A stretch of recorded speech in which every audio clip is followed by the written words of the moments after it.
Dr. Rahula puts all the questions that he has noted down so that in the course of the discussion we can cover most of the ground. Right. And I've also got one or two things to say. I would like also to put it so that the discussion can center around the questions. Yes. Why not put your question first? Yes. My question is, in Mahayana philosophy, You explain what Mahayana is. yes, in the Buddhist philosophy, as coming from Nagarjuna, who was probably the greatest thinker, first century, Second. second century. He talked a great deal about shunyata, Yes. void, Yeah. and this has a very close association with insight. Yes. And the whole of, I believe the whole of later Buddhist thought owes its strength to this Nagarjuna's idea of shunyata as being something which is pure this time. And there is no insight without shunyata. I'll put it that way. Yeah. And then he also said that without understanding the outer, there's no possibility of going to inner. Then he also made a statement which seems to be fallacious. Samsara is nirvana and nirvana is Yes. samsara. I have marked it. Yes. Samsara is... Sir, you're using censored words. Perhaps some of us may understand. You have to explain it very carefully. Samsara is worldly life with all its travail, suffering and dukkha, with all its Sorrow. samsara. Nirvana is a state of freedom, bliss, liberation. He said samsara is nirvana and nirvana is samsara. And this is explained by the Buddhist scholars through pratyuta samutpada. The whole thing is interrelated, conditioned origination. So this is a very powerful influence over Buddhist thought today, as I understand it. And I would like this to be examined in the context of what we have been talking.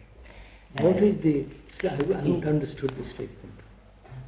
The first thing is Yes. the importance of Shunyata. shunyata. Yes, I will explain. Because what do you mean by that word sunyata?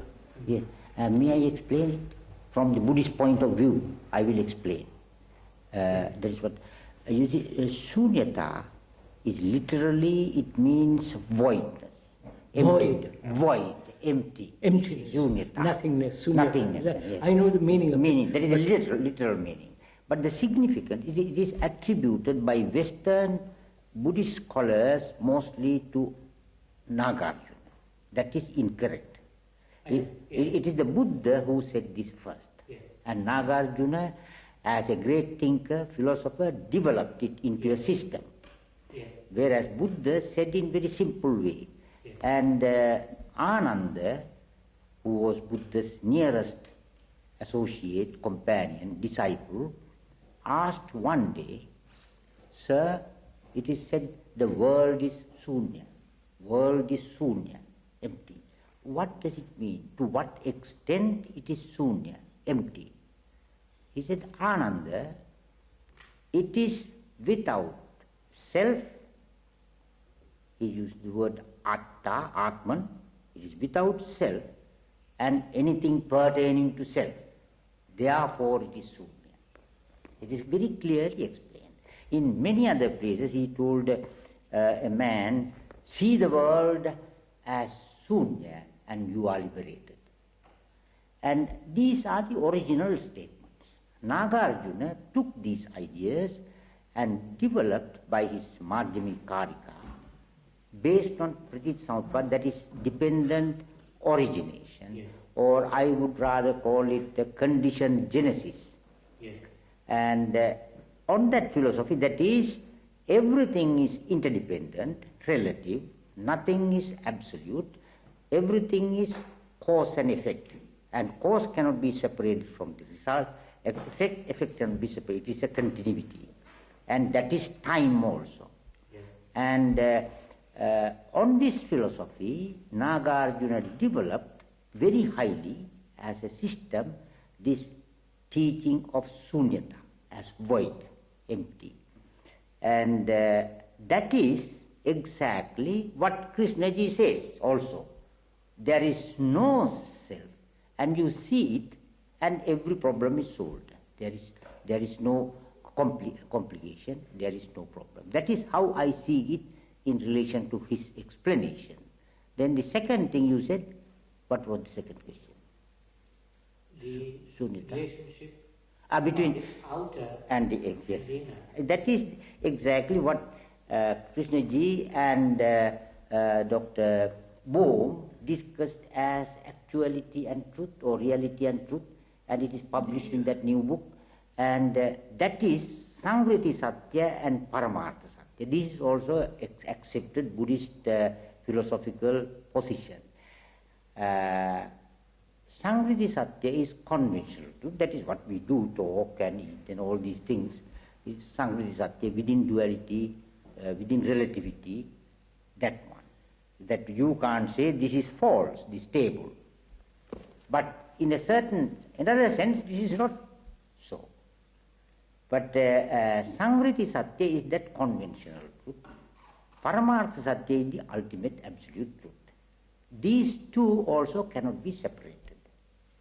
That's right. Yes, but Nagarjuna clearly says in one place in Madhyamika Karika, one who cannot see and does not see the conventional truth is incapable of arriving at the ultimate truth. He says. The third position you took, the question you raised was, I think, nirvana and samsara. That is also Nagarjuna says in the Madhyamika Karika. He says, clearly I remember the verse even by heart, he says that nirvana has no difference whatsoever from samsara, and samsara has no difference whatsoever from nirvana. To clarify the word samsara, in the strict definition, samsara means the continuity of our existence. And I remember once I put this question to Krishnaji in Paris. Personally, there was nobody except him and myself. Two wise people. I don't know, but I would say, Krishnaji, there is a Nagarjuna statement like this. This is very interesting to say it today. I asked him what he thought. Then to my surprise, he said, who is Nagarjuna? I said, that is your compatriot. Oh, he said, no, because he was from Andhra, supposed to be from Andhra. Yes.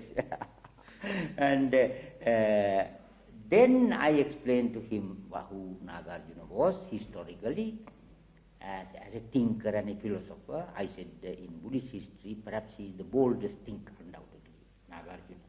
Then he asked me another question, then what were his attainments? I said, that we can't say, that we don't know. Only we know his writings, through writings about him, but about his attainments, spiritual realization, we can't say anything. Then Krishnaji paused for a minute and asked me, what did Buddha say about all this? I said, nothing. That is correct. Then you said, with the finger like this, I remember very well, that Sware's house, that is right. Because I was always doubtful, and I did not accept Nagarjuna's statement so clearly, definitely saying nirvana and samsara is the same. Sir, I'm not quite sure that we understand, all of us. Yes. Will you explain this position? No. May I ask this to explain a little more? Yes. What does samskara mean actually? Samsara. Samskara in Sanskrit. Samsara. Sanskrit, Pali, both. Pali, samsara. both, yes, samskara. Samskara is another thing. Is? It's another thing. Samskara. This is samsara. S-A-M-S-A-R-A. Samskara. Samsara. Samsara literally means wandering, going on. That And is continuous. samskara means? Samskara means construction. That is all our thinking. The process. past. It belongs to the past. That's Belongs to the past. that's what. Yes, I understood that. Yes, that belongs to the past. Past. That's right. All our sanskaras are work of the memory, knowledge, Yes, that's right. learning, and all that. Yes, Like an old man going back and living in the past. that's it. Sanskara. But samsara is continuity. Continuity. Continuity. Nirvana, we can't define. No, non-whatever it is. Yes. Whatever it is never defined in positive terms by the Buddha. Always, whenever he was asked, he said, no, that is not. Right. Yes. So you have asked your questions. Now, sir, you better ask your questions too in relation to what he is. Yes. No, that is not, the question is not from him, from you. My question I am asking from you. What? Yes, there are many questions, but as we have not much time. Oh, we've got plenty of time. Yes. Plenty. One question is, both I will say at once, so you can take them. One question is that in Western philosophy, Western thought, free will has played a very important place. Free will. Free will, absolute free will. Free will. Yes, free will. Will. Yes. According to the same philosophy that Mr. Narayan said, that conditional relations, that is cause and effect, pratit samutpada. Yeah. According to that philosophy, Buddhism, such a thing is impossible. Because all our thinking, all our construction, all our work, all our knowledge is conditioned. Yes. Yes. Therefore, if there is a free will, it is free only in a relative sense and relative sense. It is not absolute free. That is the Buddhist position. That is one question I put. Let's talk it over, sir. Yes. Very, very briefly, if you say it. What is will? What is will? How do you explain what will is? Will is that you decide, you want. No, what is the origin, the beginning of will?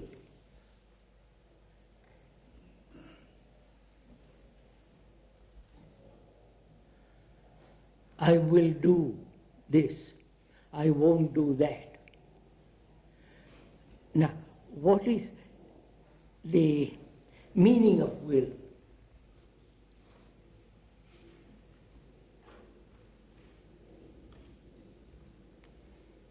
Meaning of will is to want to do. No. All right, let me go on then. Is it not desire? Sure. It is a desire. Desire accentuated, heightened, strengthened, Yes. which we call will. Right? Yes. We make it determine. We determine the object of desire. We say, I'm determined. In that there is determination It gets included. fixed, right? Yeah. I desire that. And to achieve that, I make an effort. That effort, the motive of that effort is desire. Yes, certainly. So, will is desire. Right? Certainly, it is a form of desire. Huh? It is a form of desire. It is a form of desire. Desire.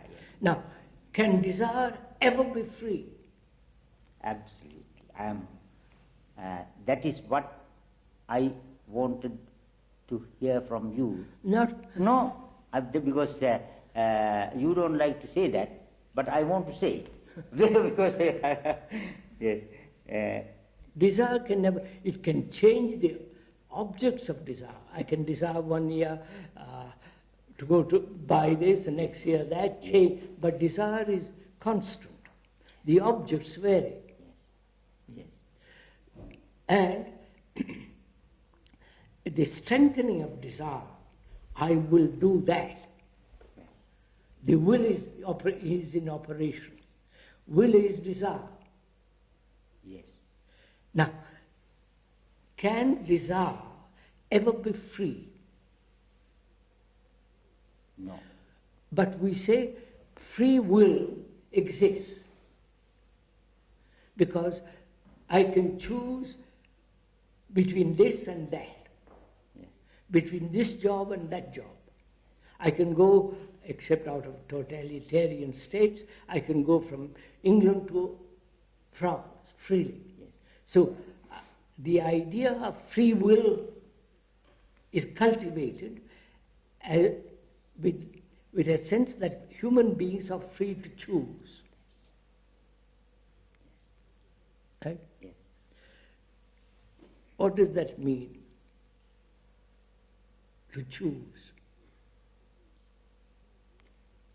I can choose between blue jeans and something else, between this car and that car, between that house and so on.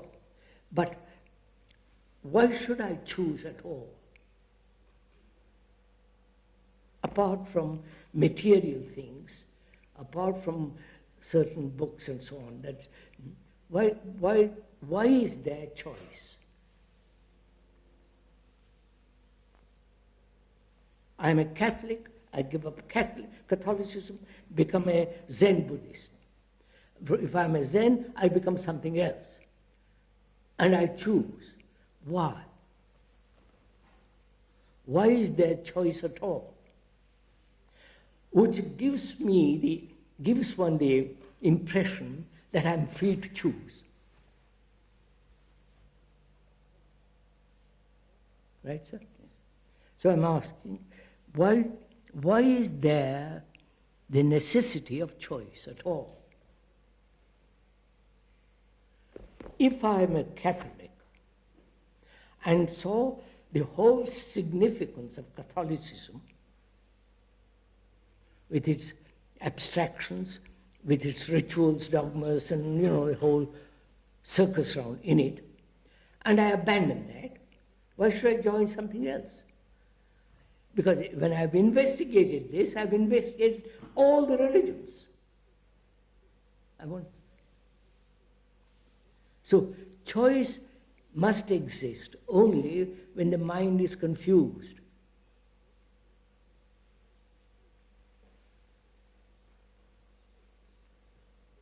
No?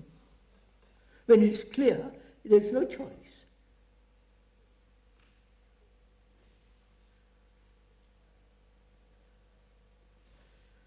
What? Is that right? Right. I think you have answered the question.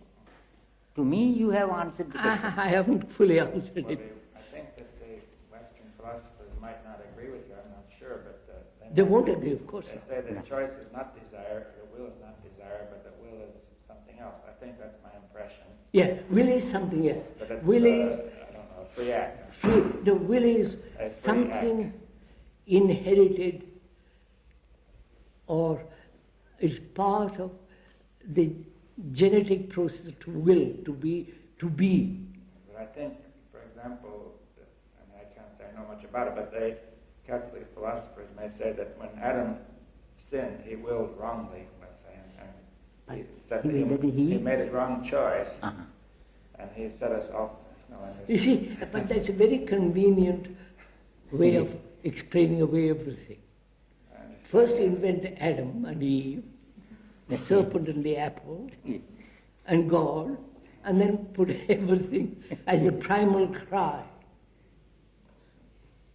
Yes, that is right. There's lot of creation there. Huh? Lot of creation there, mental creation. I think if one observes, one can see that will is the result of desire, but I think people have the impression that will is something entirely different. Yes. That it's something. Will is part of something sacred. Yes. That's what many people think. Yes, something derived from a divine being.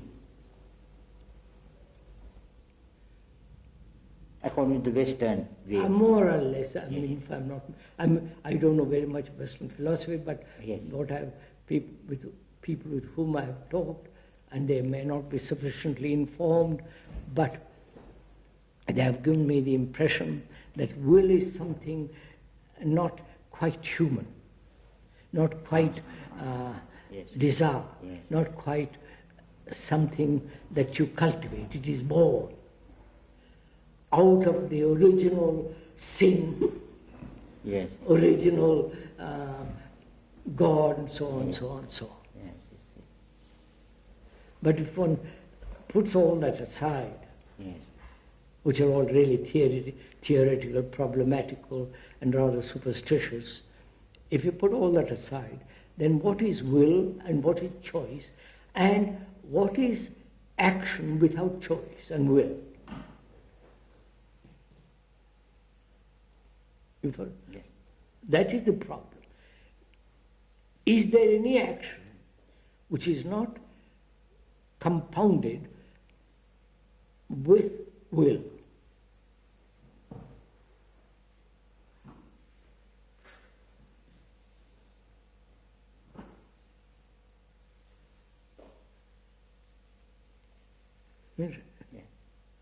I don't know what the Buddhists and... Would you say that insight is not the result of will? It has nothing to do with will. Nothing whatever to do with will. No, nothing to do with will. Yes. Or desire, or memory. Yes. So insight is something which is free from will and also analysis. The insight is seeing. Seeing. Yes. And in that seeing, there is no choice, there is no discrimination, there is no judgment, there is no moral or immoral value judgment. You see. So, insight is not the result of will, nor is it the result of analysis. No. Yes. No, but you see, this is becoming theoretical. You're making it so theoretical. Because through analysis... You are making, excuse me, sir, you are making it theoretical. You have defined it.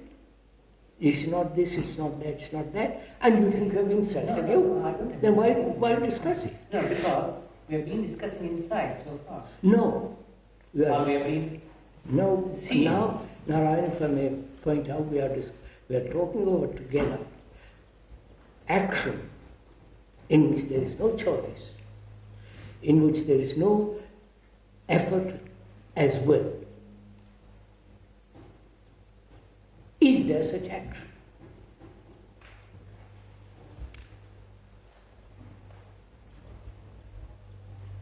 I don't know, sir, please.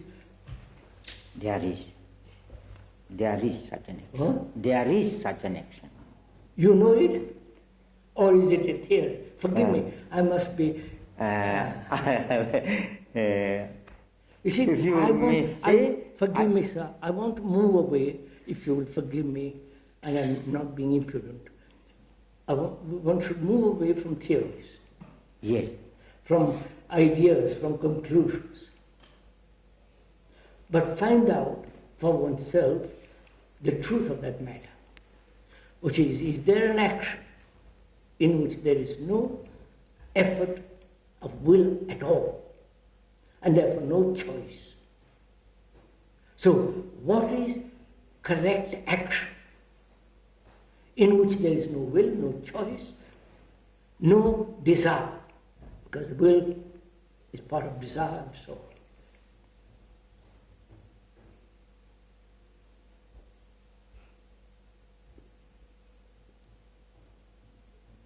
To find that out, one must be very clear, mustn't one, the nature of desire. And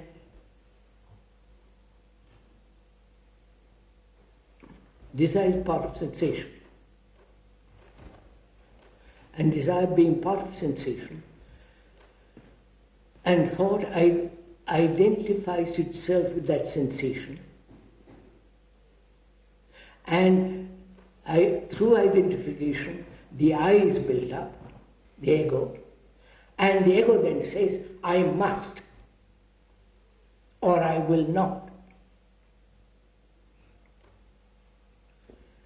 So we are trying to find out if there's an action not based on the principle of ideals, right? On desire, on will,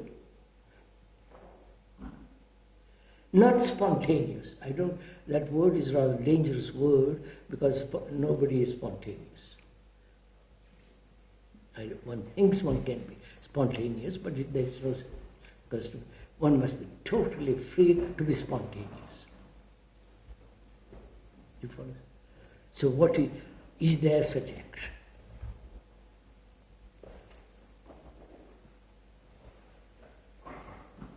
Because most of our action has a motive. Right? And motive means movement.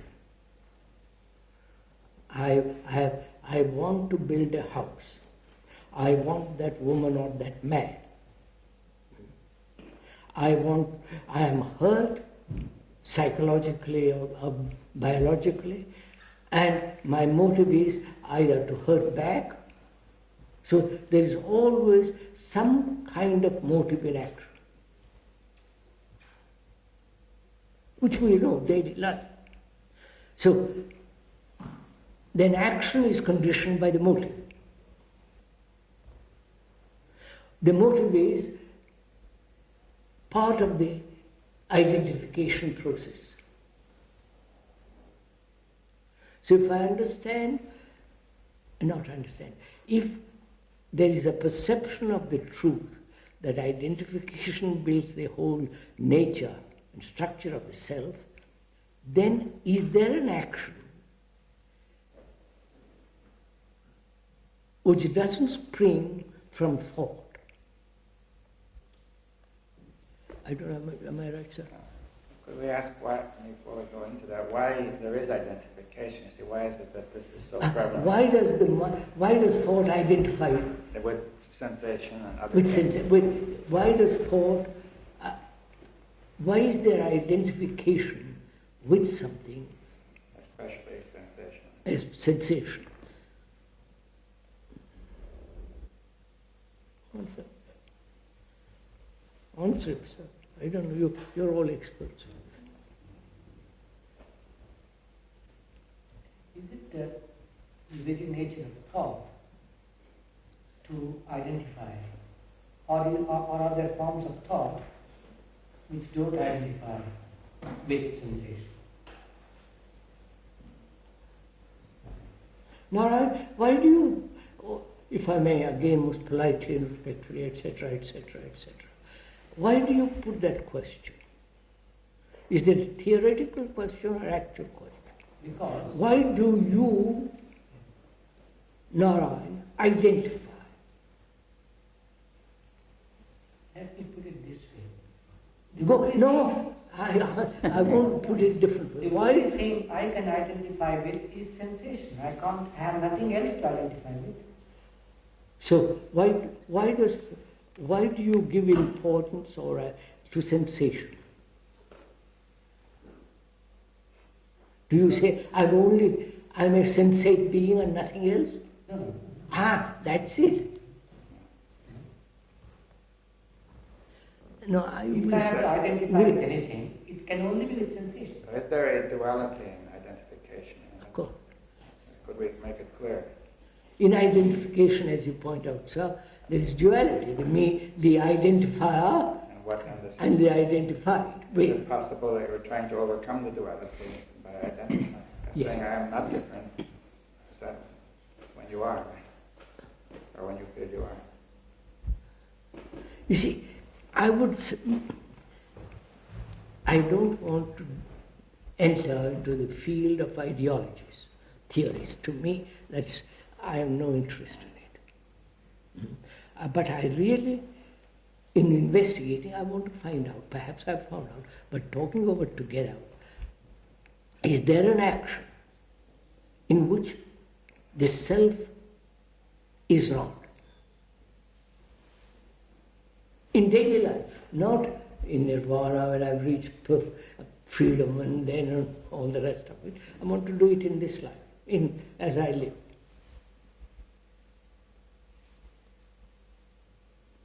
Which means I have to find out, mind has to find out an action which has no cause, which has no motive, an action which is not the result or the effect of a series of causes and effects. If that exists, action is within, always bound, chained. I don't know. Am I making myself clear? Yes. Go on. So is there such an action?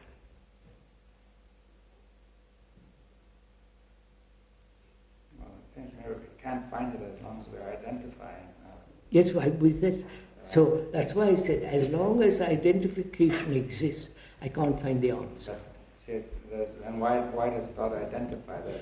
Why does thought identify with sensations? So is that irresistible, or is that irresistible, or?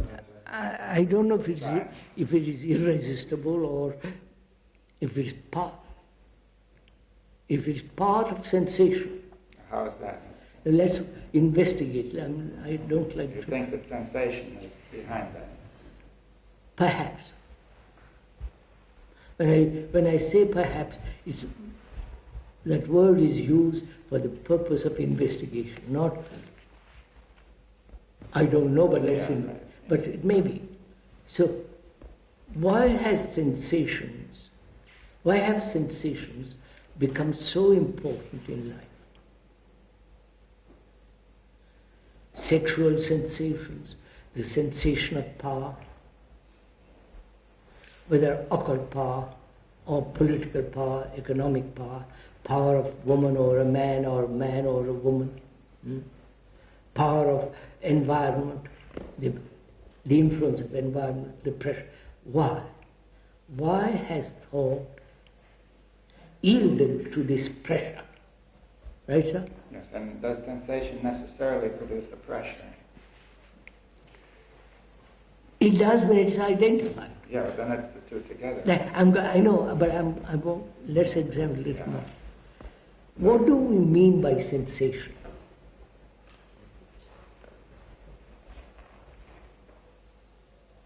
Well, we have either the sense of the senses, or it seems to me we may have a remembered sensation of pleasure. Senses, the operation of the senses, Yes. touching, tasting, seeing, smelling, The experience hearing. that happens then. Right? Right, and also the memory of it. Now, the memory is only when there is an identification with it. Yeah, I agree. When there is no identification, senses have no, senses are senses. Yeah. But why does thought identify itself with senses? Yes, that's not clear. Huh? It's not yet clear. I know, we're going to make it clear. We are going to bite from it. Are you saying that when the thing is remembered, when the sensation is remembered, then we have identification? Yes. Can we make that work? Well, let's make it a little more clear. Let's work at it.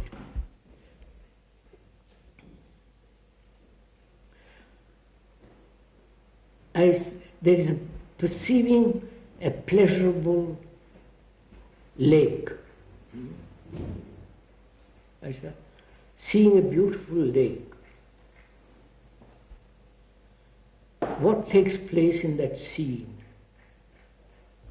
There is not only optical nerve seeing by the eye, but also the senses are awakened. The smell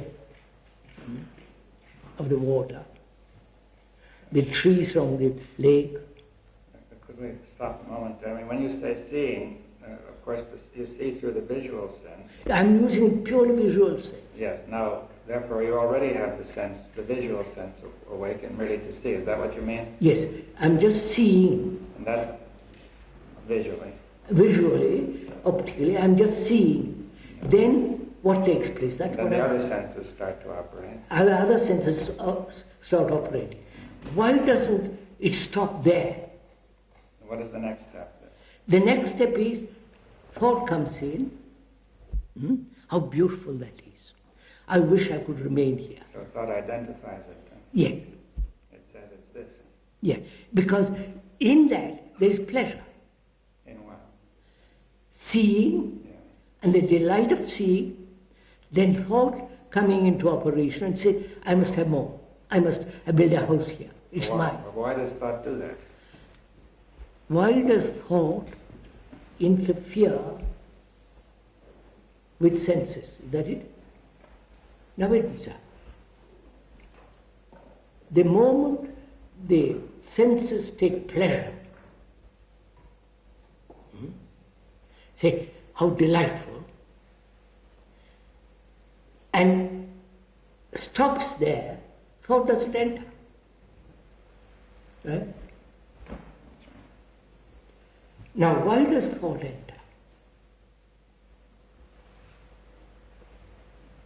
If it is painful, thought avoids it. Right.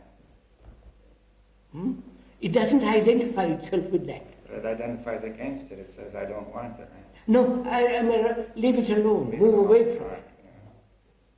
Either deny it or move away from it. But if it is pleasurable, then when the senses begin to enjoy, see how nice, then thought begins to identify itself with it. But why? Why? Because pleasure. But why doesn't thought give it up when it sees how futile this is? Oh, that's much later, It's a long when way. it becomes painful. Yes. When it's aware, identification breeds both pleasure and fear. Then it begins to question. Yeah, well, I was saying thought has made a simple mistake in the beginning, a kind Yes, of innocent yes, mistake, right? that's right. Thought has made a mistake in identifying with something that brings to it pleasure, or there is pleasure in something. And thought tries to take hold of it. Take over. To make it permanent, perhaps. Huh? Perhaps to make it permanent. Permanent. That's right, sir. Which means memory. A remembrance of the lake with the daffodils and the trees and the water and sunlight and all the rest of it. Now, I understand how the thought has made a mistake and later it discovers this mistake, but it seems to be too late because it doesn't Because know how it's to now stop. it's now conditioned. Yes, It's already yes. so can we strong. make it clear why it cannot give it up, you see. Why it cannot give it up? That's a whole problem. Yeah, but I mean, we try to make it more clear. Why doesn't thought give up something which it knows or is aware that it is painful? Yes. It is destructive. Why? Go on, and why, sir?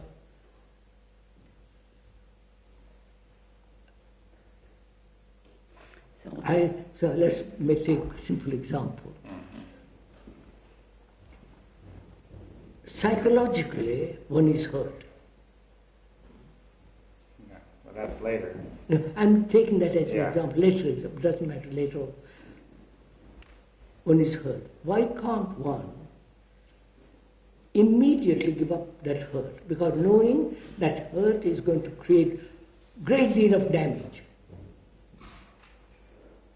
That is, when I'm hurt, I build a wall around myself, not to be hurt more. There is fear and isolation, neurotic actions, all that follow. Why? Hurt is the image. Thought has created the image about myself, and that image gets hurt. Why doesn't thought say, yes, but I've seen this, drop it immediately? Right? Yeah. It's the same question. Yes. Because when it drops the image, there's nothing left. Yes, well then you have another ingredient, because you say thought wants to hold on to the memory of the image, right? Hold on to the memories which have created the image. And which may create it again. Yeah. And thought feels they are very precious. Yes, they're very precious, nostalgic and all the rest of it. Yes, so somehow it gives very high value to all that. Yes. How did it come to do that? Why has it made the image so valuable? Yeah.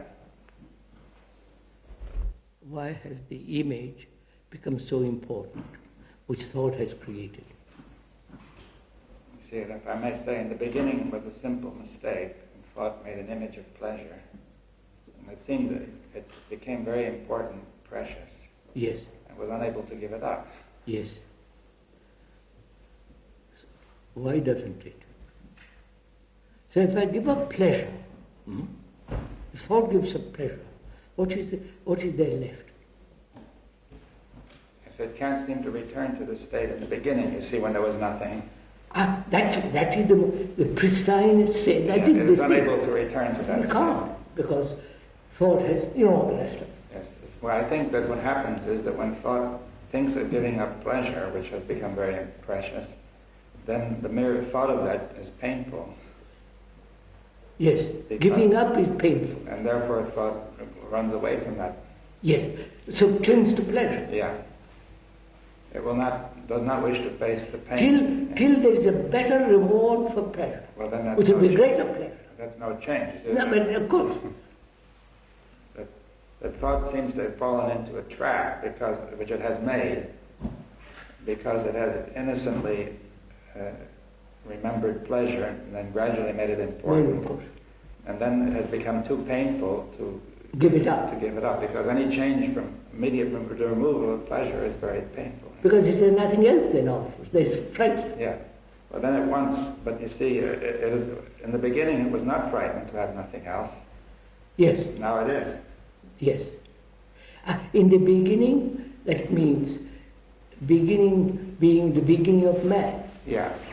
In the beginning of man, can we question even that? Perhaps not, but I mean... A beginning of the ape, If you go far enough back. But I want to say it's been going a long time, but thought has built this trap, which has gradually got worse. So could we say, as the brain is very old, all our brains are very old,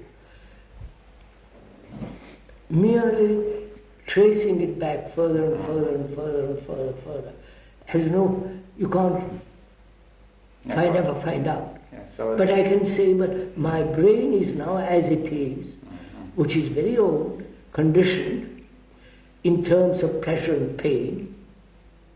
Yes. They say that the old brain is also the emotional part of the brain. Of course, emotional and all the rest of it. Yeah. Sensory. So where are we now? Well, we say that this brain has conditioned itself by continual remembering the image of pleasure with the unpleasantness of giving it up and the fear. So it clings to something which it knows. Which it knows and which is very precious to it. But it doesn't know that it's going to breed fear. But even when it knows, it's still... But it much rather run away from fear, hoping the pleasure will continue. Yeah. But I think eventually it starts to become irrational, because, you see, it creates the pressures which make the brain irrational and unable to get this straight. Yes. Yeah, where are we now at the end of this? We started out, so don't we, Dr. Bohm, that is there an action in which there is no motive, no cause, the self doesn't enter into it at all?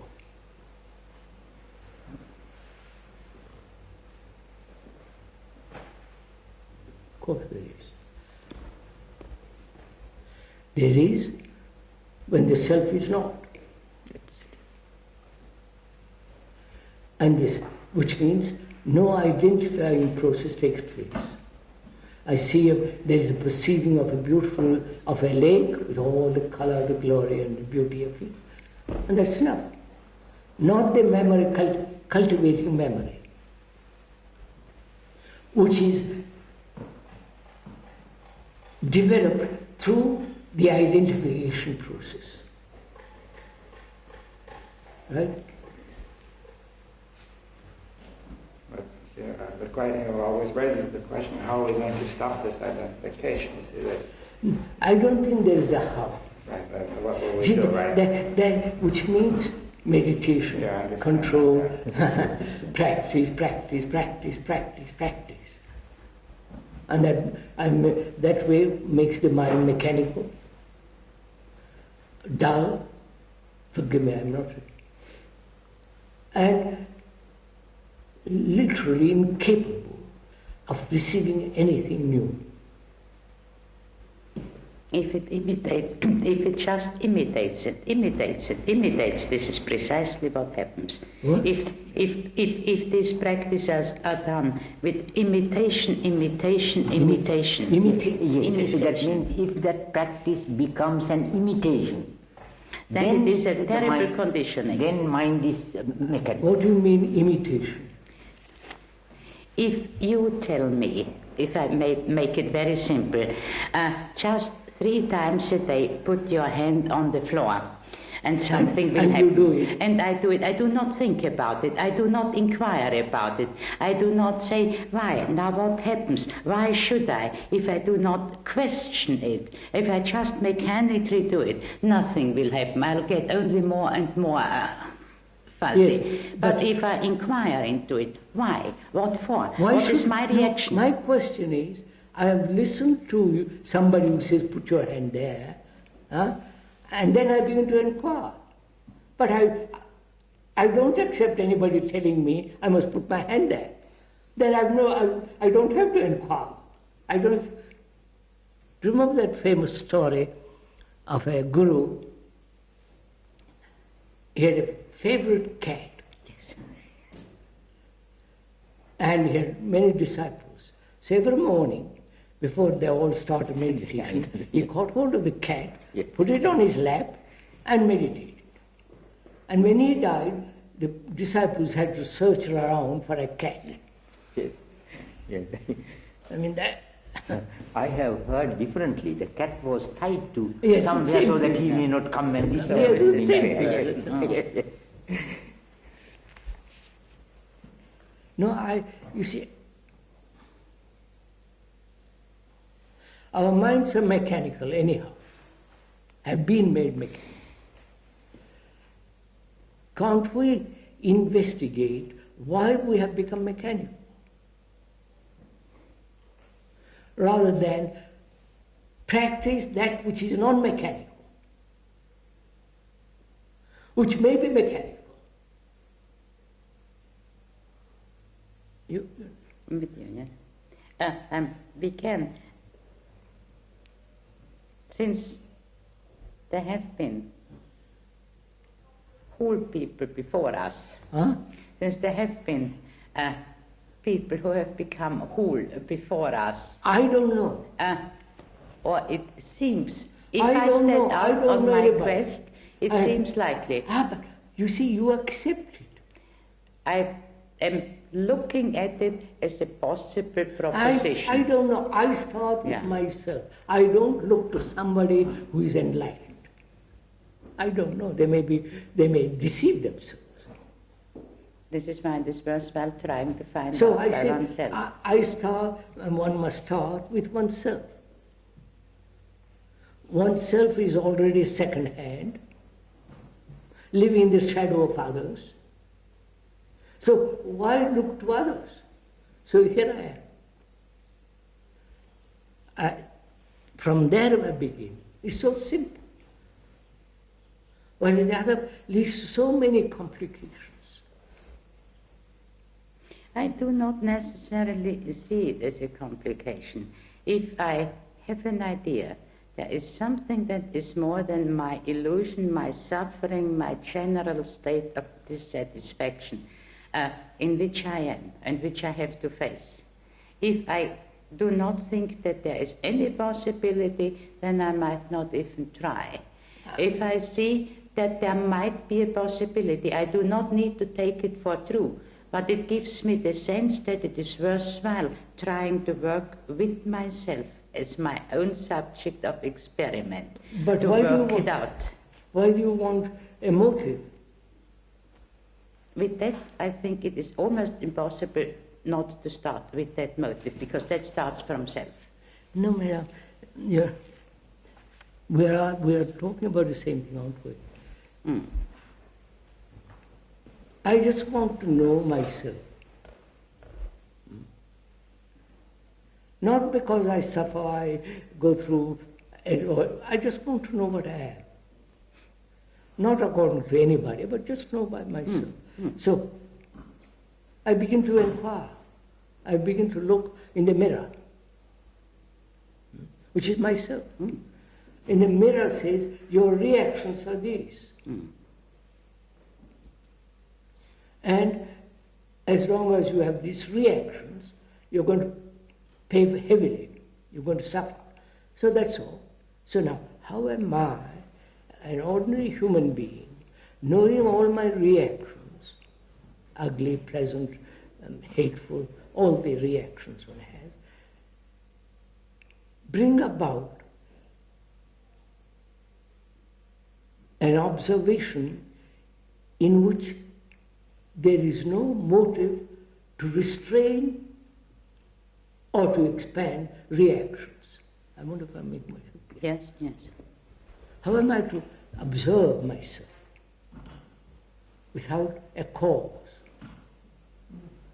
Well, the cause generally is punishment and reward, which is obviously too absurd, like a dog being trained.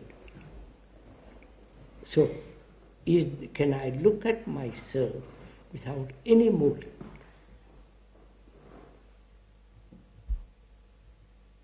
Oh, that's great. At this stage of inquiry, Huh? at such a state of inquiry where I'm beginning to try to do it, to start with, I cannot do it. I'm too conditioned. I know. I wouldn't admit, you see, you're always asking for help. No, but I can, in the same way as I can do a physical training too, I can be able slowly, but not immediately, to look, to bear the proximity of those things that I do normally not like to see in myself.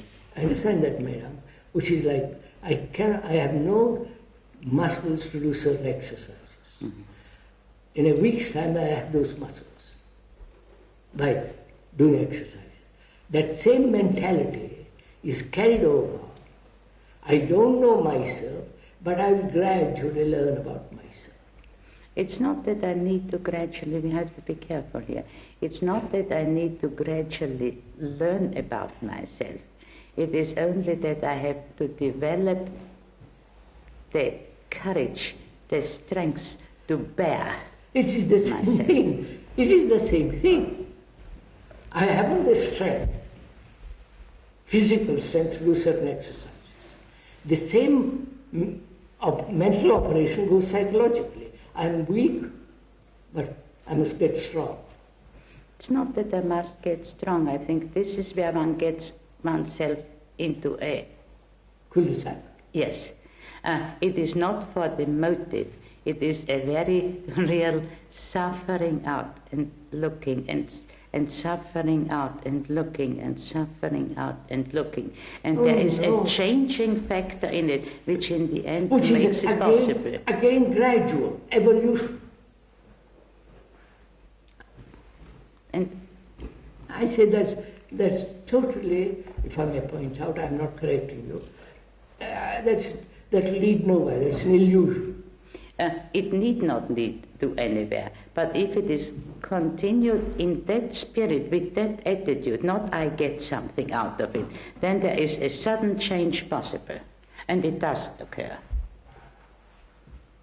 Whether we have done it, and I would like to make another point on that, whether we have done it starting with that motive and began slowly the other way, or whether we have done it unbeknownst to ourselves, so that it suddenly can happen on the basis of the life that we have lived, does really not make any difference. Either you have insight immediately or you don't have. Yes, that is true. But the life that led up that to means it, that preparation, is important. preparation. Yes. Which means time. Yes. Which means cultivating identification with me. No, no. Of course, time, moment you allow time, it is the cultivation of the self. Not necessarily, sir. Why do you say not necessarily? If I do it for something that I want to gain out of it, Oh, no, then it is certainly a cultivation of the self. Madam, when you say, as we said just now, insight is devoid of time and memory. Insight is timeless, it must happen. You can't gradually come to it. It's not a thing cultivated by thought. So, to have an insight into oneself instantly, not I could degree. Mm-hmm. Is that possible? Yes. No, don't say yes. We are inquiring. Yeah. Well, I would say, with my own conviction and experience, I would say yes. What? Say yes to what? It is possible. That means if you have an insight,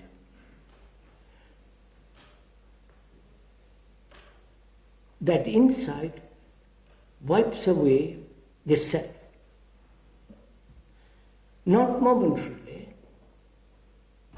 Not momentarily. So, would you say action then is without motive? Do you know such action? Not occasional, but living in everyday life.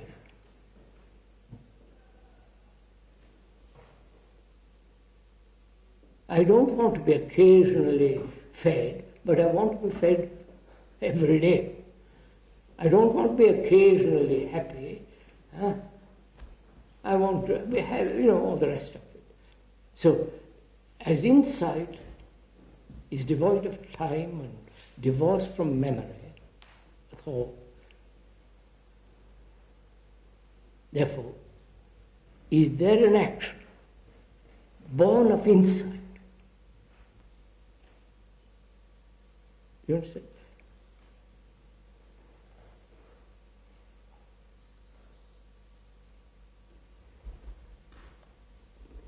What next?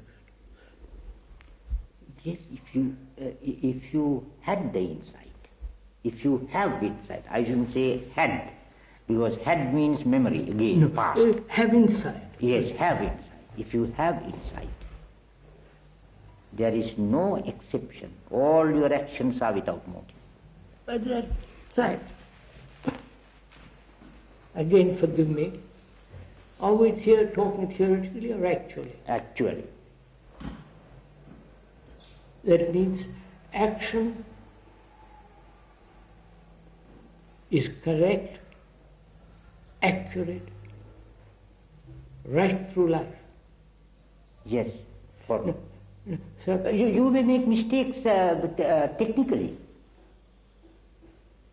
no, I'm not talking of technically. but there is no self, there is no motive if you have the insight. Every action. Have you got that insight? I'm not you, sir. I'm just, Yes. Has one that insight into the whole nature of the self?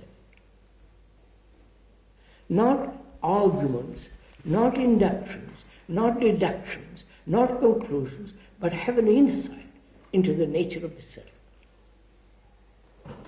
And therefore, the self, if there is insight into the self, then action will inevitably follow from that insight. And it is not, may I make one point clear that I feel strongly about it. It is not that I have the insight. That is not possible. There is that insight. Is there such insight? There is the insight. It is not as if I had it. It is not that I have the insight. No, there is insight. There is insight. I have no insight. I'm only blind, if I could say. I mean, I have an insight into that. I'm a little bit mentally deranged. So, what are we talking about?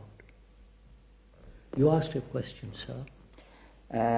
Of course, we have gone very far away from my question. Yeah, I know. That's why now let us forget that question altogether. That was answered. Yes, let's go back to yours. Yes. No, that question is you have answered. Yeah. Free will question. Yeah. And then there is another question Go also on. related. You see, there is, perhaps you are aware of this theory, many people, that we think in a language.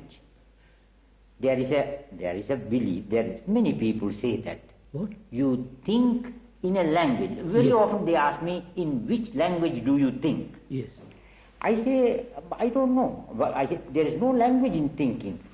The thought has no language, and the thought is immediately interpreted into the nearest language to you.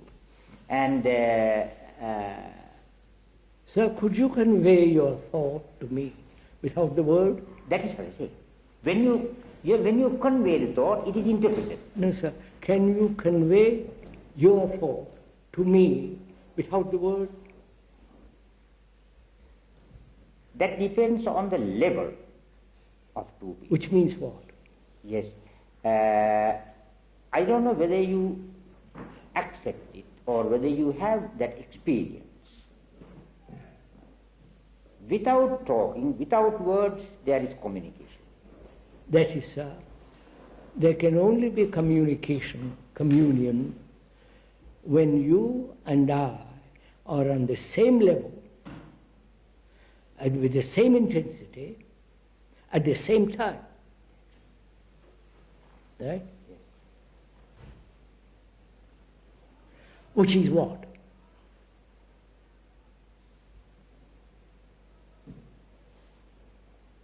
When you and I are on the same level,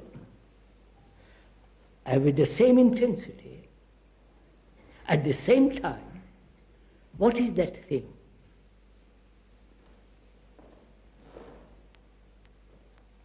Then words are not necessary. No. Now, what is that thing? You can say that is, if you like, it is thought. What?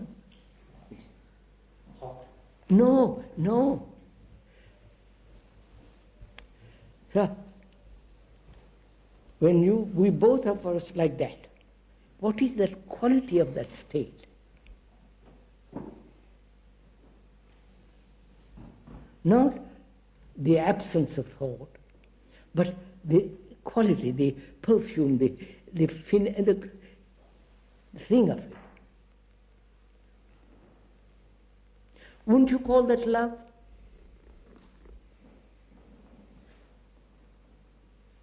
Yes. No, Yes. don't. But you ask me or just you are going to answer the question? I'm good. Because I get confused when you put it to me whether you are expecting me to answer. No, sir. When two people have this extraordinary quality of this state, words are not necessary. There is that quality of love which exists. Therefore, the words become unnecessary. There is instant communication.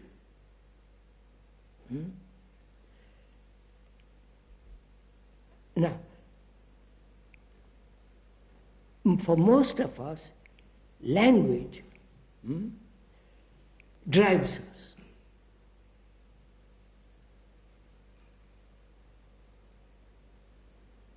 Right? Right, sir? Language drives us, pushes us, shapes us. Our minds are conditioned by language, which is language. Words drive us, force us. I am an Englishman. The language and the contents of that language. Right? Yes. And if we use words without the language being directing us, words then have an entirely different meaning.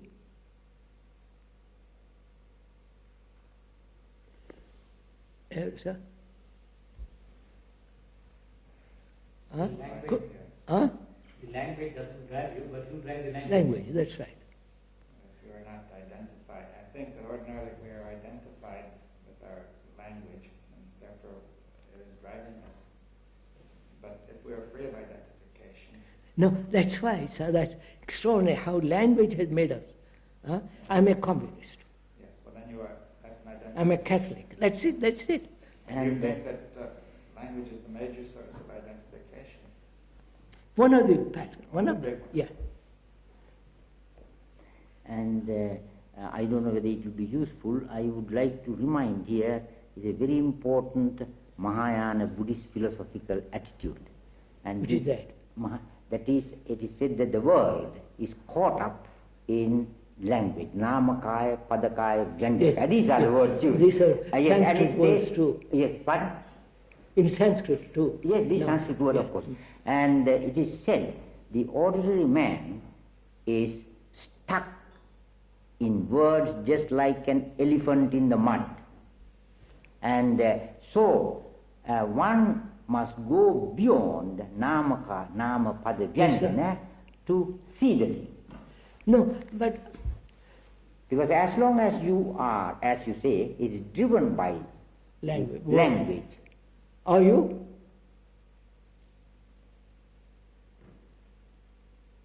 Are you asking personally? Yes. Are you? Am I? Dr. Bomi, is he driven by language?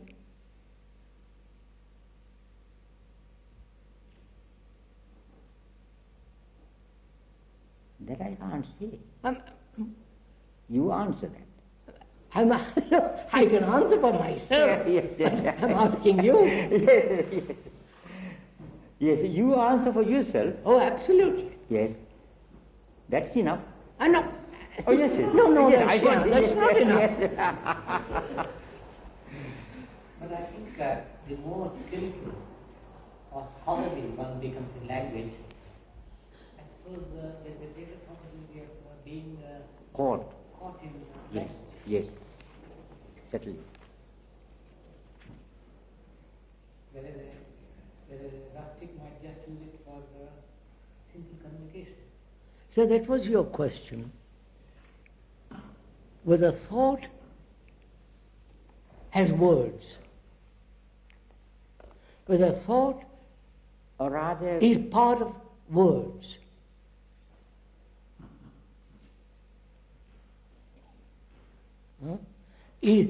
Does the word create the thought, or thought create the word? Egg. yes. You once asked the question, is there a thought without the word? That's what I want. That's very interesting, sir. We'll go into it a little bit. Do you want to go into it, sir? Yes. Is there a thought without word? That's the question. Yes. I think thought has no word. Thought has no word. Thought is an image. Without language. Word, sir, we are using the word to include the symbol, the image, the picture, the word, all that. The word can be easily turned into an image, for example, by an artist. Say a description could be turned by an artist to an image, Yeah. or vice versa. The image could be described and turned into word. So they have an equivalent content. So would you what is the origin of thought? If you had to find out, not what the Buddha said, or if you as a human being had to find out something, you must find out, otherwise you'll be head chopped off. It's something tremendously important that you must find out. What will you do? What's the origin of thought?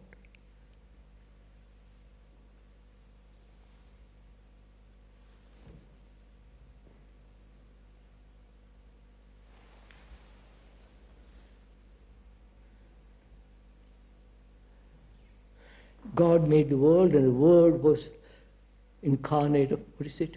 Beginning of Bible, Genesis. I've forgotten. You read it better than all of us. No, I'm sorry, this is common. You hear it on the... Yes. Now, sir, please answer that question. Is there origin? Is there? Is there origin? Must be. Why must? Otherwise, in you, sir, what's the origin? No origin. Huh? No origin. Of course, there must be a beginning of thought. That is again a fallacy. Huh? It is again a fallacy, wrong way of looking at it. No. Asking everything must have a beginning. No, I'm not asking everything as a beginning. I'm just asking, in order to find out, what is the beginning of thought? How did thought begin? With the dog, you follow, sir? With the animals, with everything that's living. They all think in various ways or feel and so on. There must be at the beginning of that. What is that in human being?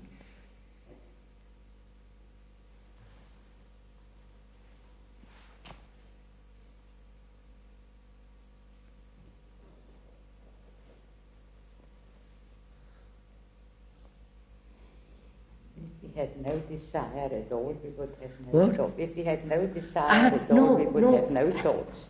No, it's not question. No, you're not. Are you discussing thought without identification or with? No, sir. I would like, how did thought begin in myself? Was it handed down by my father? By my parents? By education? By environment? By the past? I want to know, what made me think?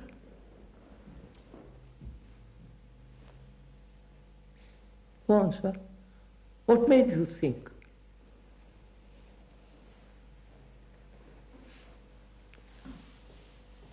The question is this, you are putting some cause behind, but I would say nothing made you think. It is in the nature of yourself thinking.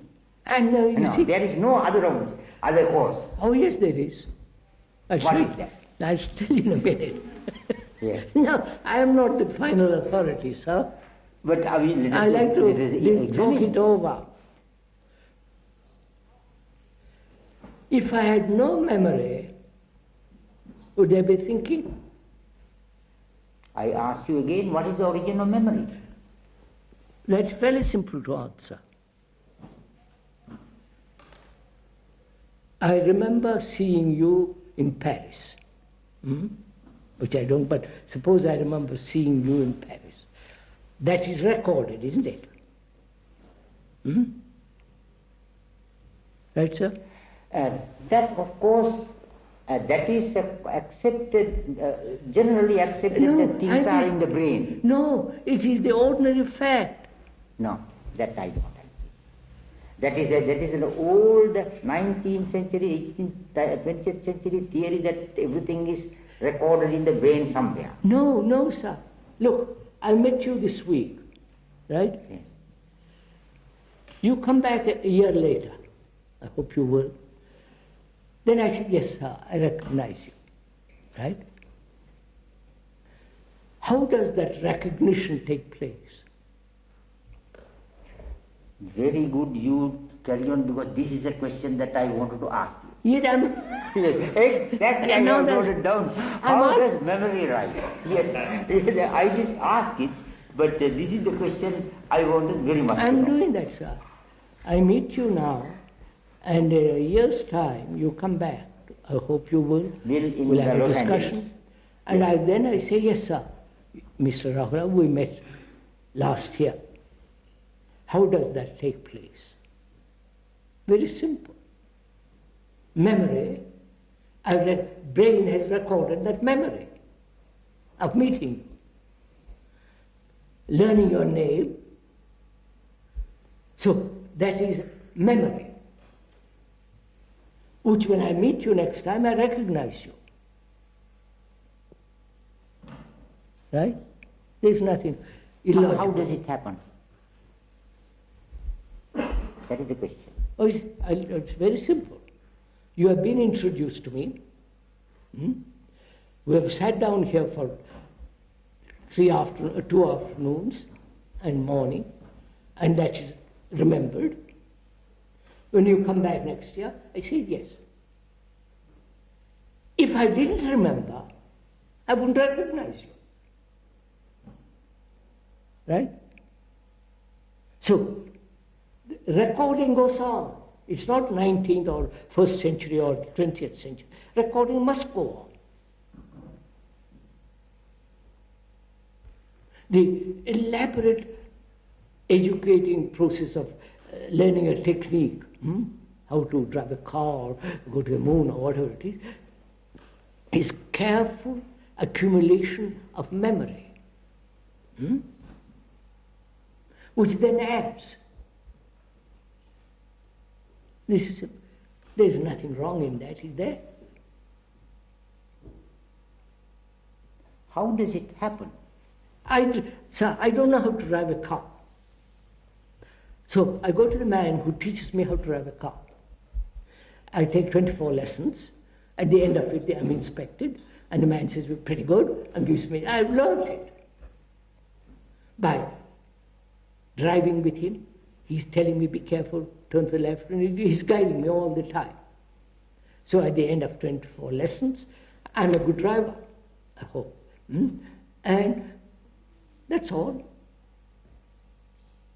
There's nothing right or wrong about it. In the same way, I meet you today, next year I'll remember, which is, there is remembrance, which is the recording process. No? It's so simple. Yes, it is not completely clear to me.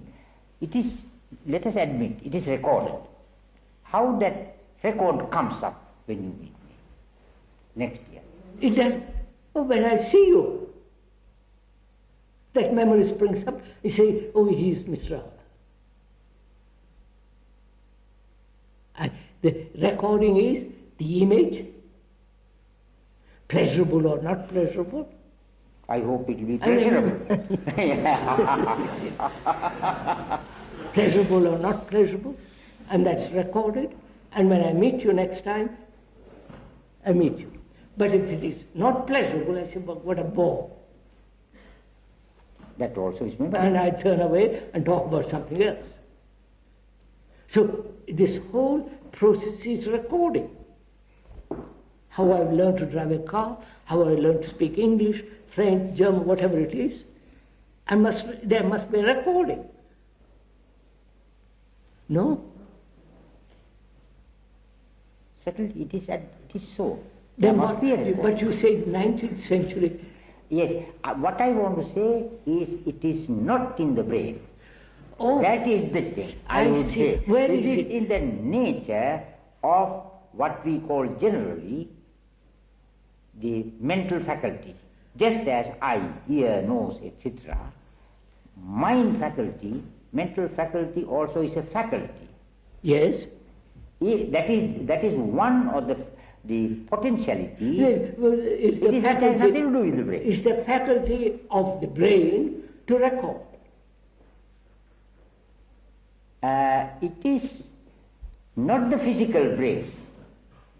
No, that is my point, you see. Ah, you've gone off into something. Yes, that is what I say. You're saying that the mental faculty Is just like spread all over the body, not necessarily in the head. Is it when you say? mental faculty is one of the sense organs. There are 5 physical sense organs. You see, eye has the power to see and to examine. Eye, but ear can't do it. Yes. Yes, it can hear only. Yes. And there is the mental faculty, just like eye, ear, nose, tongue, body, physical faculties. There is the mental faculty which, you see, eye, ear, nose, tongue and body deals with the external world, material world. But the world is not finished by that. Yes. Well, the bigger part of the world is not touched by that. What is the bigger part of the world? Bigger part of the world is that is what we were talking, these sensations and all these things. They are not touched by body or anything like that. Then mind faculty, mental faculty is a thing that has many, many aspects, many potentialities. One is this memory. And what I want to clarify is from you, how does it happen? And of course you begin with the idea of brain, recorded in the brain, and which I dispute. I can, sir, I don't have, let's cut out the brain for the moment.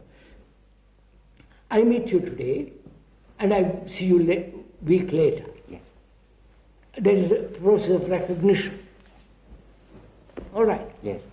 That's one part of the faculty. Right? Yes. The other part of the faculty is to think logically.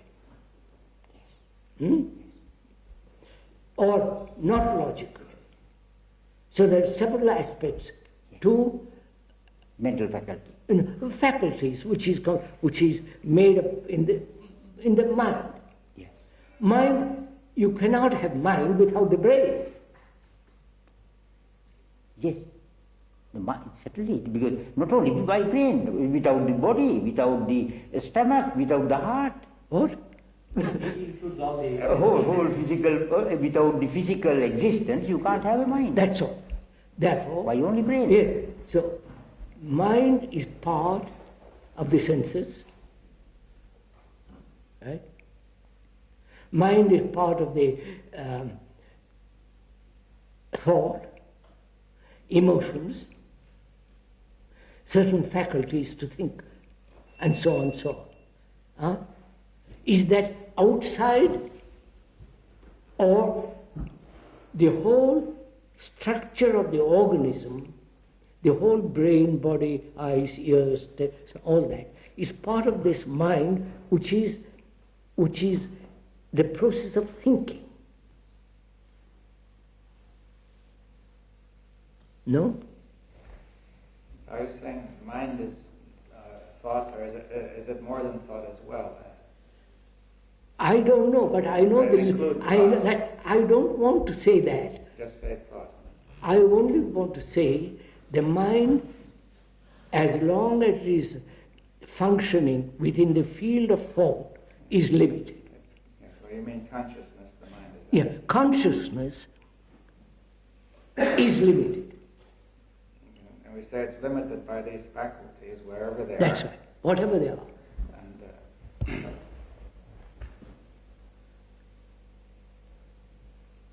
but as far as recognition goes, I mean, people are even making machines that can imitate the process of recognition. Of course. And they do, they can recognize simple things already by means of computers. And yet, if I have met you just for a moment, and there was not a sufficient impact of you of that meeting in me. I will next week pass you by and not recognize you. That's the point. It has to be recorded with some energy. You see, That is what I mean. There must be a sufficient impact Of course, energy. all recording must have energy. Yes, Yeah. yes. If you don't turn on the microphone, nothing is recorded. You see. Precisely. That is so, of course. And many things that we see and hear and we don't remember, only things that give certain impression. But you see, I think that it's fairly clear how the record could give rise to a recognition in the next experience. The next time you see the person, the record is compared with. It comes back. It comes back. Yes.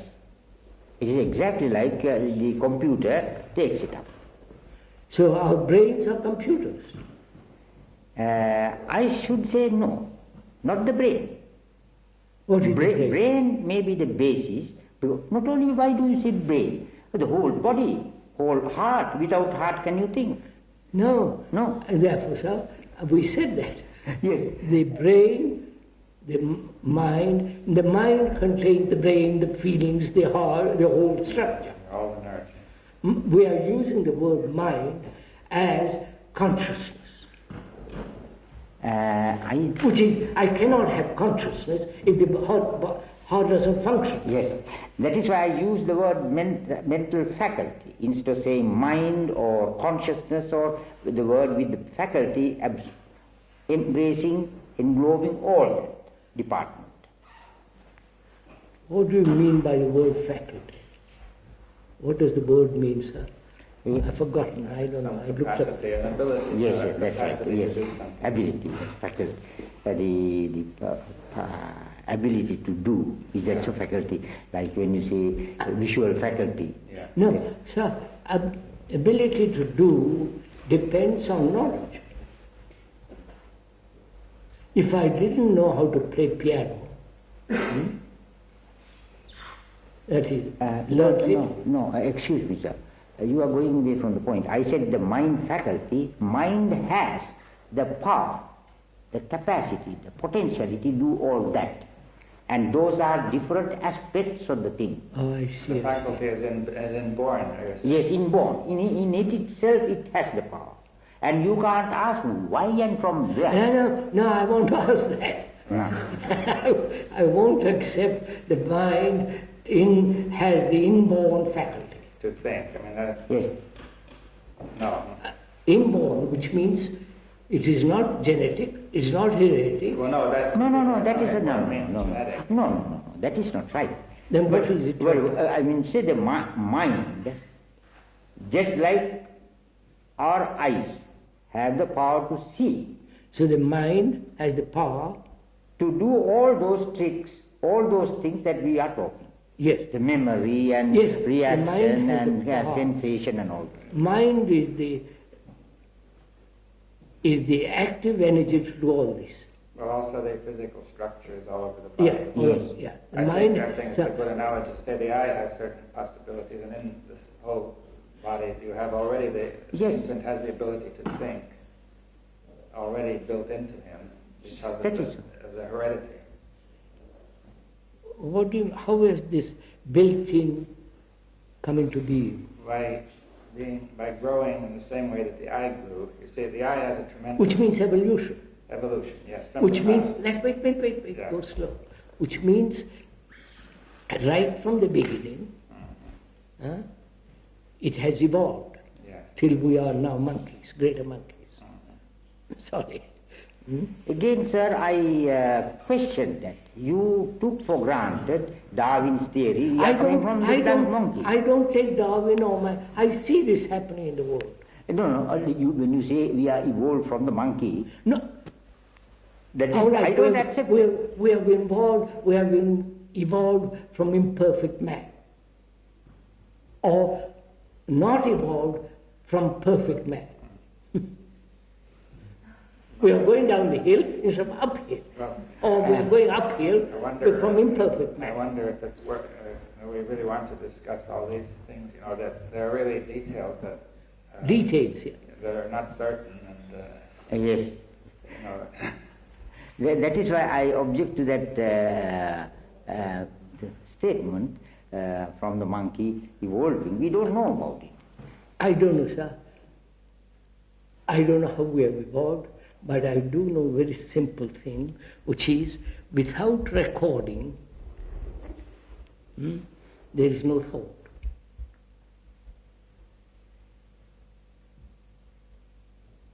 That means that thought is memory. Of course. Yes. That's right. Thought is memory, Yes. which is experience, which is knowledge, stored up. Yes. Doesn't matter where, my big toe. Yes. Yes. Stored up, and when it is challenged, it operates. Well, we've also said thought is the ability to reason logically, along with the memory. Yes, yes. And all that together. Think logically or illogically, and so on. Yeah. Now, all the what you have called faculties. Yes. No, so I use that word because it gives a bigger field, embracing. But it's still, you're saying it still depends on memory. That of course, none of the base faculties can essence of a operate. thought is memory. Without memory, none of the other faculties could Can operate. exist, of course. I see that thing. Then it has been called a tree. I call it a tree. That's all. It's recorded all the time.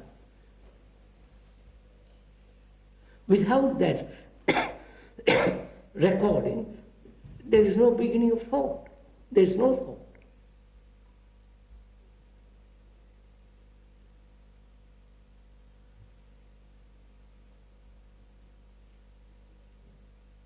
So, if you are born in Catholic world and conditioned by Catholic world, you would be thinking along Catholic world, Christ, and the whole business of it.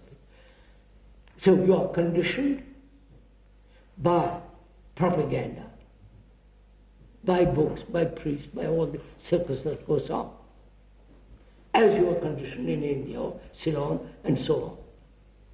So, what is the origin, the beginning of this conditioning? Why does man condition himself? For security? To avoid danger?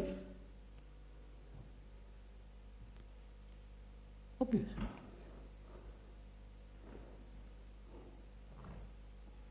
I believe in Christ because I've been brought up in the Christian world. That's my condition. And this life is a miserable life, unhappy life. But I believe in Christ, which gives me a certain sense of comfort, strength, to face this appalling thing, world. So it gives me great comfort.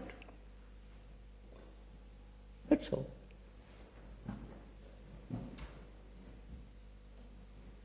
It gives me security in an insecure world. Psychologically, the Father is looking after me. That's all. And the Hindus, the Buddhists, the Islam, they're all the same category. So, the instinctual response of a human being is to feel secure. Like a child, obviously. No? How does it come about? That sense of security, feeling of security. What is the origin of that? The mother and the child, the baby, must have a little security. Otherwise, how the baby must have security. Physical security. Must have food at the right time and the right hours and all the rest of it. Does the baby have a feeling of security at the same time? Probably, I don't know, not being a baby, but I don't remember it. But I'm sure it feels safe. It feels safe. Safe, looked after, quiet, moment it cries, mother is there.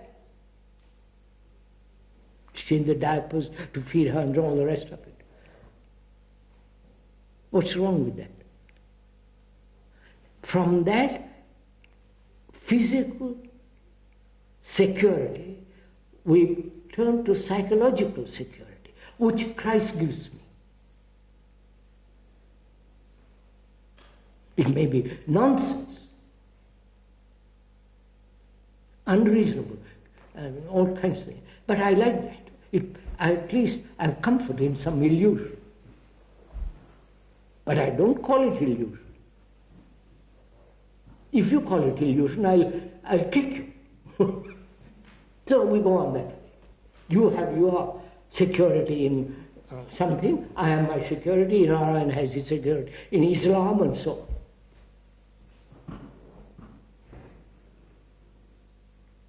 So, each one of us clings to our own particular form of security.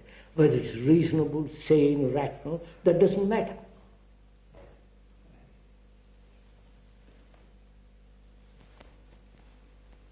It seems to me it's similar to the pleasure question. That is, you register the feeling of pleasure and try to build it up. But I can't give up. I can't say, well, I let go of Christ. I say, my God, I can't. Yeah, but it's the same with pleasure. Pleasure, of course, the same problem. I think it is harder with pleasure because people nowadays do seem to give up or change their religions without too much difficulties. But we are all much more against giving up our pleasure when it really comes down to it. That's a different matter altogether. Physical pleasure. All pleasures of the mind. Huh? All pleasures of the course. mind. But where are we going? Where are we going? I haven't finished. We haven't discussed this central issue of life. What is action without this enormous, complex motives, reactions, regrets, pain, sorrow?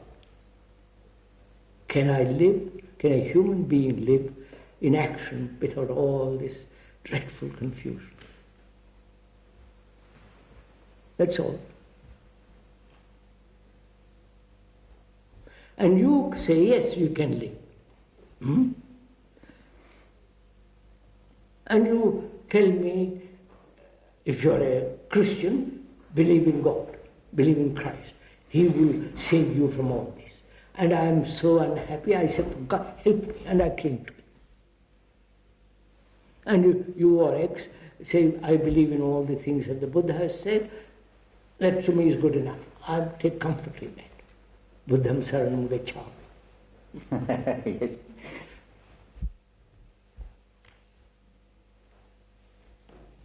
So my actions are based on reward and punishment. Right? Right, sir? If I do this, I'll reach nirvana. If I don't, I'll go to hell, which the Christian know all the rest of it. So, all that, one has thrown overboard all that. Being fairly intelligent and educated, you said that's all nonsense. I want to find out if there's an action without any shadow of effort and regret. You understand?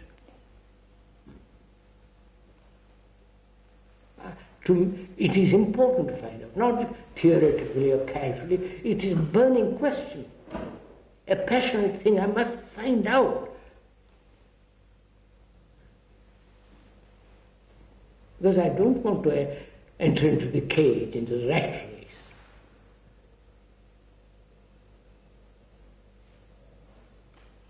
So what shall I do? What is right action under all circumstances, which doesn't depend on circumstances? Circumstances, my wife says, do this. I love you, but you must do this. or something else. I put away all those influences or pressures, but I want to find out if there is an action which is complete in itself.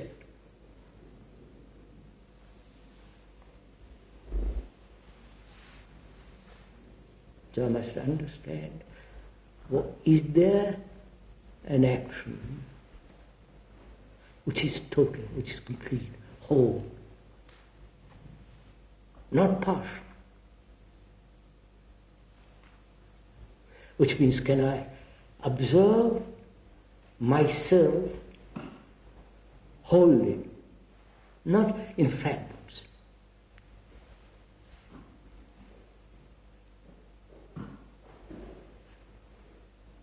Or through the fragment instantly see the whole.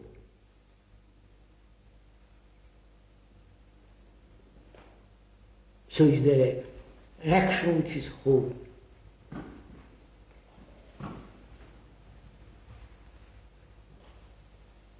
I say yes, there is, definitely.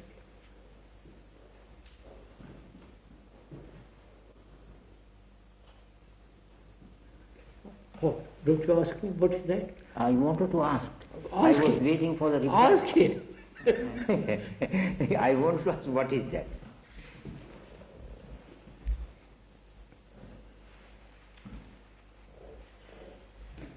First of all, can you see with your eyes the tree as a whole?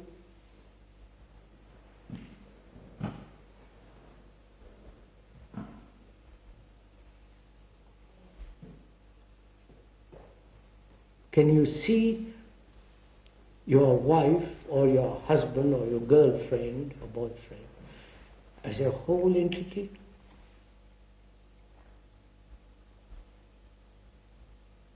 You understand? You understand my question? Can you see anything totally? Or we are always seeing partially? When you use the word totally, what is the meaning? Holistic, whole. Wait, don't go some. Can I see you as a whole being?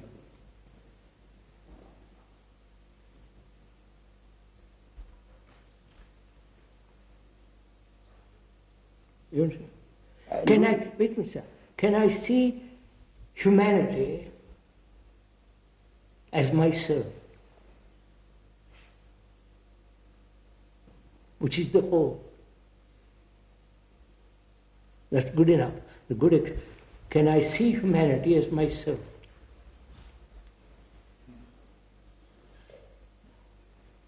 Because humanity is like me, suffering, miserable, confused, agony, terrified, insecure, sorrow-ridden, like another. Right? So, in seeing man, humanity, I see myself. Or rather the other way, by seeing yourself, you see humanity. Which is me. It doesn't matter whether you say, I see myself as humanity, then humanity is me. I'm not separate from humanity. I don't say I am an elite, I am like the rest of the gang. Not the mafiosa, but the ordinary gang.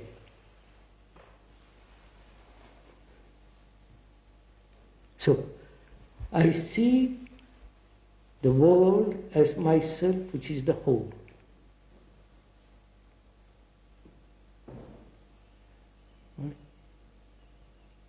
That's simple, sir. No, not simple. It is. Would that be right, sir?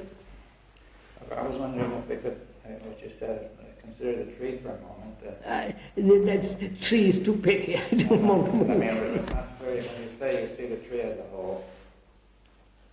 The whole thing, to see something wholly, sir. Just see it all. I think we are in a slight language difficulty because because we have no other possibilities. This I see as a whole. For that, really, it means that the self or the fallacy of the self has been clearly seen into and has broken down. Because otherwise, however much I see the tree as a whole, yes, it is still my thought. That is the ultimate thing. Yes.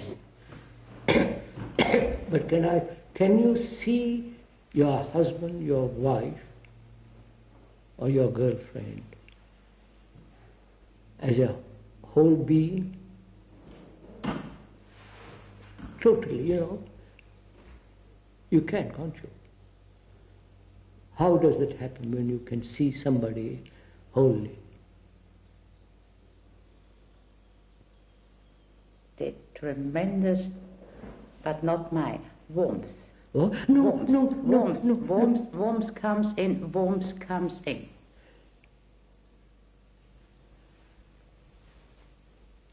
If you love that tree, you'll see it wholly. But we have also there to be careful what we mean with love. Keep it very simple. Don't intellectualize it for the moment. We'll do it later. If I love somebody, love, not possessive, acquisitive, and all the rest of that nonsense.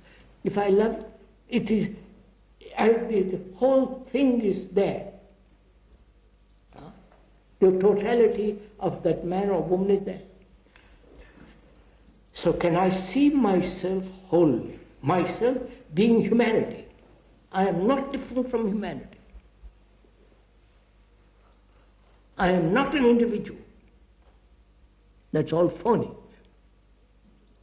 I am the rest of the world. I am the world. Can I see that as a whole? I'm not a communist, sir. Because communists say that too. But I'm not that stupid communist. Why do you deny that? Huh?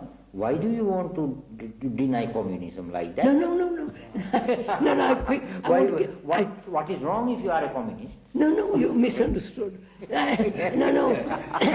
Communists are full of theories and putting those theories into practice and shaping man according to a theory. I'm not talking, leave that for the moment. I'm sorry I brought it. To look at myself, I can only see myself as a whole when I'm actually the rest of mankind. You mean in essence? You mean that essentially I am the same as any other? Yeah, essentially, basically. The basic qualities that... Yes. I may have long nose, short nose, and crooked eyes or blue eyes. That I'm not talking about. But human being. As a human being. Then there is no individual effort, no collective effort. Right?